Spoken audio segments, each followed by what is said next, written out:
I'm James, the box office artist, and welcome back to another episode of Ask the Artist. And I want to thank all of you for the support.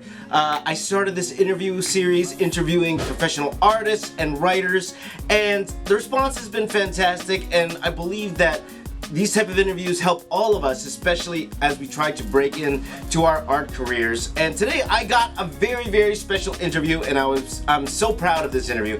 It is fantastic. It is with a friend of mine. His name is Jim Zub. Now, Jim has had a long, extensive career in comic books, and he will explain that career to you in our interview today. I met Jim a long time ago, I think around maybe 2006, when a lot of my friends at Dreamwave, they started leaving the comic book industry and started going into the video game industry, and a lot of them took Jim's course at Seneca College about video games. So I was very interested in taking that course. I talked to Jim, and I actually decided to go to a different college, not because of Jim, but more because to open my horizons to more film as opposed to video games.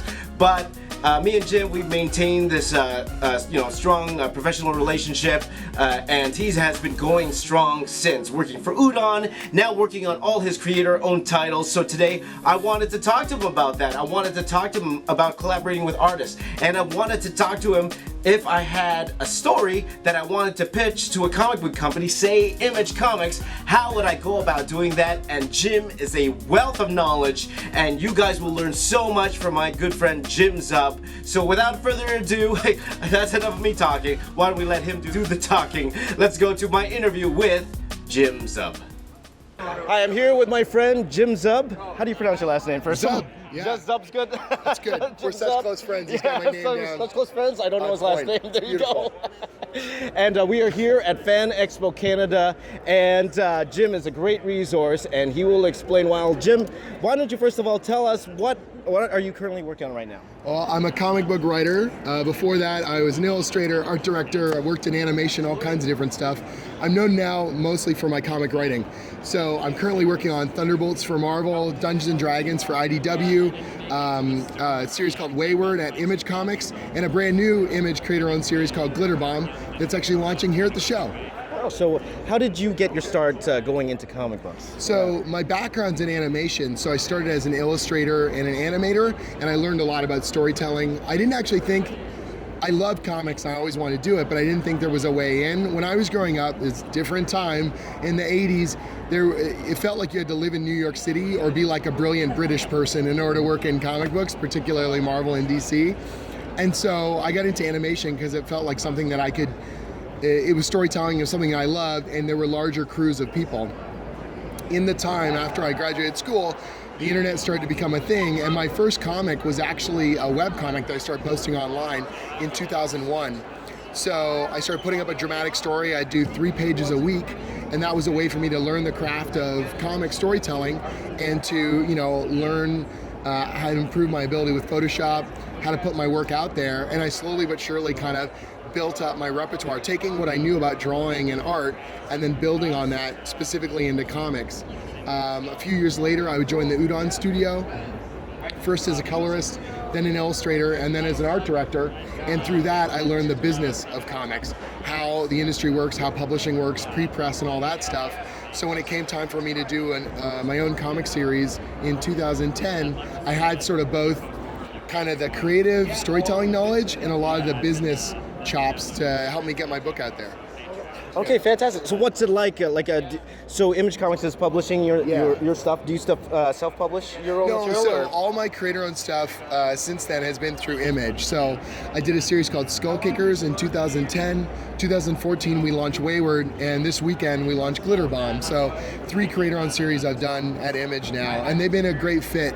There's a lot of freedom to the way that they do their books, but there's still a structure there. And of course, thanks to books like Saga and The Walking Dead, people know the Image brand really well. Okay, well that jogs a question in my mind. How would you go about pitching a series whenever you're going to a publisher like Image or any sort of publisher? Well, no matter who you're going to approach, what you need to do is you need to convince them that you've got a professional quality product. If you're a known quantity, if you're already a known professional, it's that much easier because, you've already written for all these big companies. Well, we would like you to work with us. But if you haven't, then with a smaller publisher, you need to go and say, okay, I'm producing work as good or better than the stuff you're currently publishing.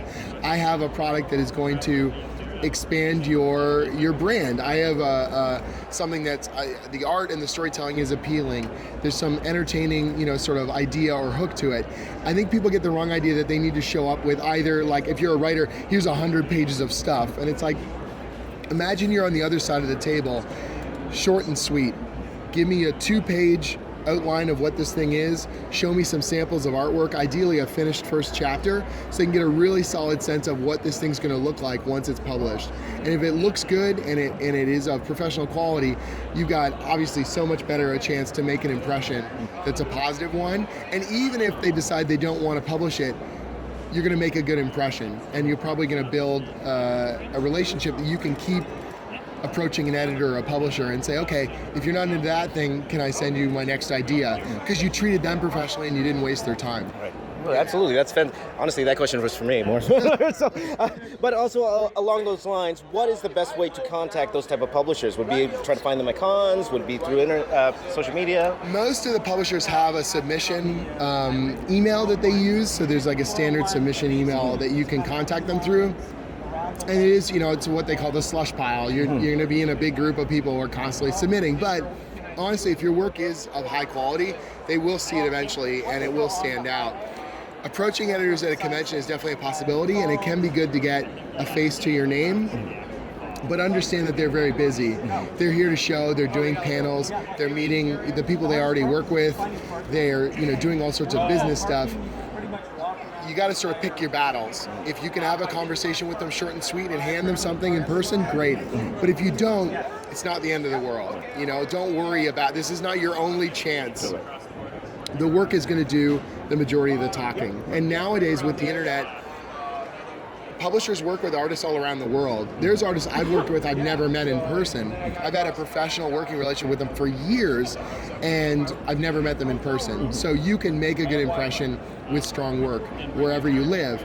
Yes, having a personal contact can be helpful. Meeting someone in the kind of happenstance stuff that happens here at a convention, where we'll be out tonight at an industry event and then someone says, oh, have you ever met Jim?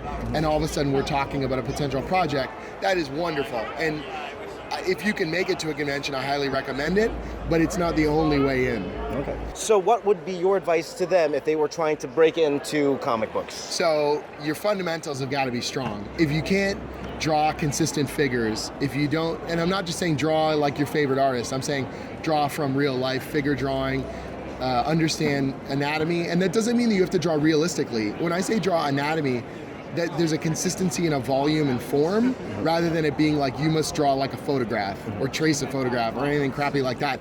I want you to have a consistency that your character looks the same from all these different angles, that there's a sense of volume and purpose to what they're doing, that you're not, it's okay to have exaggerated musculature, but that if it looks the same from panel to panel, it looks like the same person's arm, even if it's Humberto Ramos kind of blocky, angular, or it's more realistic like a Brian Hitch or something like that. There's a consistency to their artwork, and I think that's really crucial for storytelling. That you understand perspective, and that doesn't just mean that you can trace a background, but that you understand the purpose of eye line and horizon line and where vanishing points go, and drawing solid form so that again, where these characters are in a scene, proper proportion.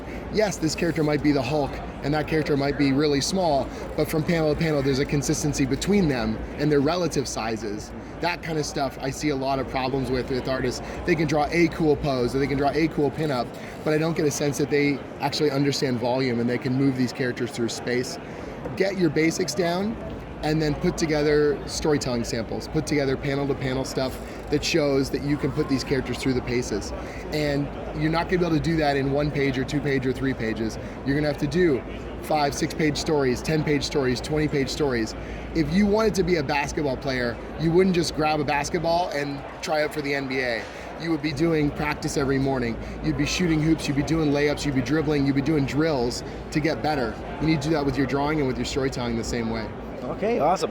So by the way, Jim talks. You could tell he also teaches as well. So very well spoken. In fact, he does a video game program at Seneca College, and we'll do a part 2 where I actually talk to him about that, hopefully at Seneca. But for today, I know he's a busy guy. He's got people waiting for him. So thank you, Jim, so much for doing this for me. All continued success with all of your projects. And before we leave, where can our fans find you?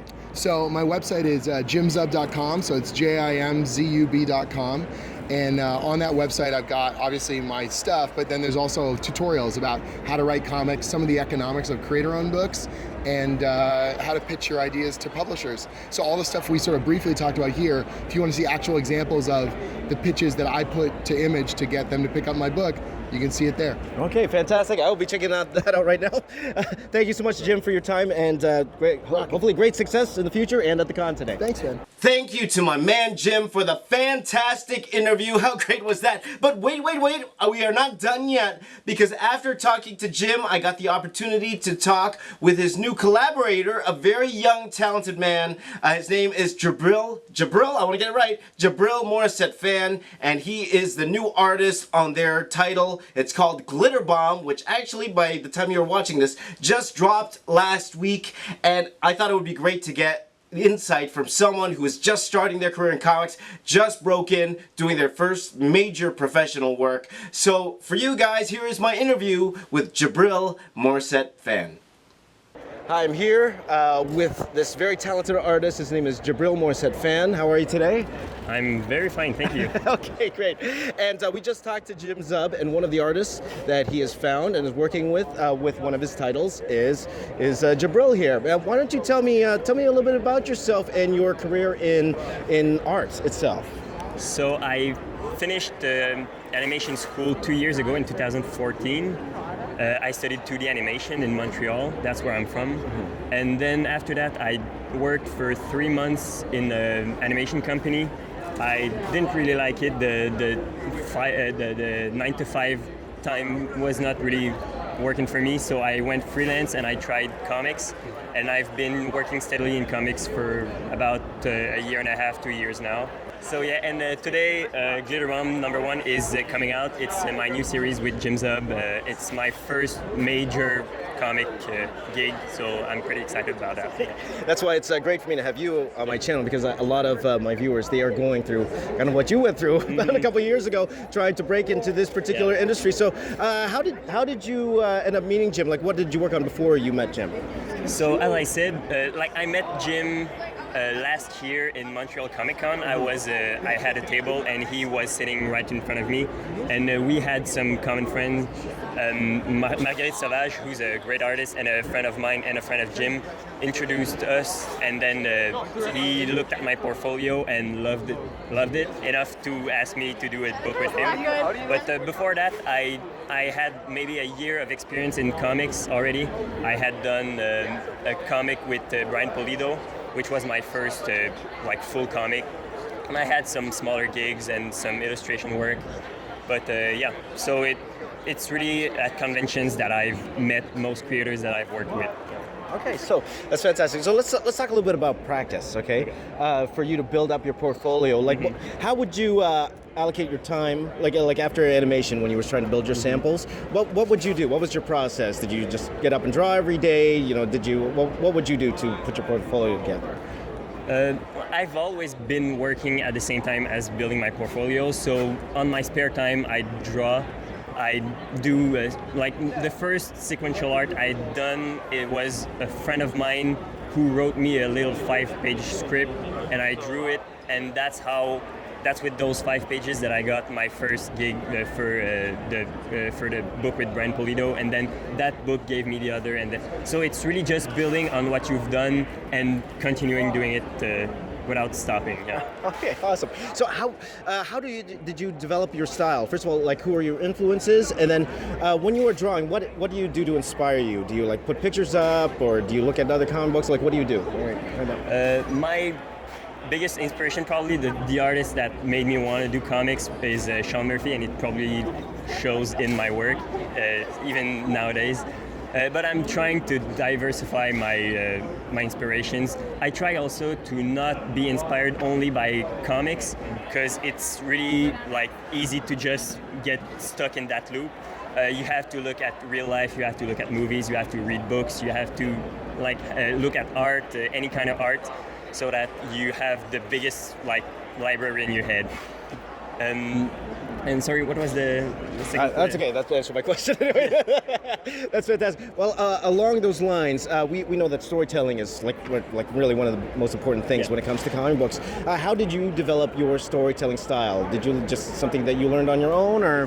As I said, I have a background in animation. Right. I studied animations, and so it was cinema. So we had to do storyboards, and that's really where I learned my storytelling. And I've always been a very big fan of cinema in general, so movies is really where I learned to tell a story, and then I just translate it on the page as I've learned it throughout my life. So, yeah. Right on. Let's go. So you were launching the book today, right? Today's the launch, right? So how does it feel? What's been the reaction like to your book?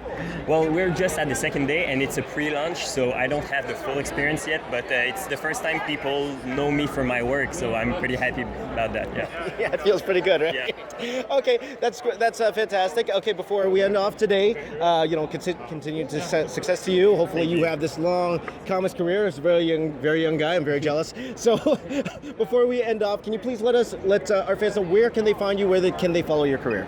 The easiest is probably on Twitter. I'm Djibril MP on Twitter, but I have a Facebook page. I have a Tumblr. I have a DeviantArt. I have pretty much everything. So if you go on Twitter, there's links to everywhere. So. Thank you so much to my man Jim Zub and to Djibril, my new friend. Congrats to both of you. Glitterbomb looks amazing, and I wish both of you nothing but success in the future. Please continue to follow both of them on social media, and thank you guys for watching, and please continue to follow me as well, and thank you again for the response to all these interviews. I'm doing my best to try to get you guys an interview pretty much every week. Now I know it will run out eventually, but I know the season, maybe we'll do this in seasons, we will see. But I will continue this Ask the Artist as a weekly thing, whether it be interviewing other artists or me answering your questions. So thank you all for following along. Please follow me on social media. Snapchat, Instagram, Twitter @BoxOfficeArtist. Please visit my Facebook page, facebook.com/TheBoxOfficeArtist, where I now live stream twice a week, I believe once or twice a week, at least on Saturday for sure. Saturday at, I believe around 11 p.m. Eastern Time.